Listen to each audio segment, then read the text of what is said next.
Most presentations we see are just too long. There's too much detail, not enough interest, and nearly no relevance for the audience that's there. That's my experience. And nearly everywhere I go, I hear horror stories about the crimes done in the name of presentation. Each one of these horror shows is a crying shame for the audience, and even more so for the presenter. For the presenter, it's always a missed opportunity to help them stand out from the crowd and to make a great positive impression on their peers, on their clients, on their bosses. How so? Well, it's because of a little known judgmental flaw that people have called fundamental attribution error. At its simplest, this means that we have the habit of attributing skills and character traits seen in someone in one context directly and simply to the same person in another context entirely without evidence. So if we see someone do something brilliantly, like making a presentation, we infer from that context that the person will display similar confidence, skills, charisma and humour in other areas of their life and work. If you're better than most at one thing, people will think that you're better than most at most other things too. It's a bit like the children's game Snakes and Ladders. Presentations are the ladders that can shoot you ahead of the other players in the game. But they can also be snakes that bring you right back down if you're not very good.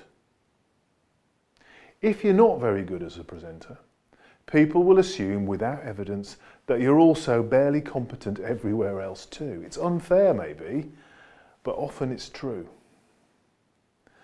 The real opportunity though is that presentation standards generally are so low in life and business that even if you're just a little bit better than the norm, if you present shorter, more interesting and more relevant, then you'll stand out and build yourself a great and sometimes undeserved reputation for being better than the crowd in everything that you do.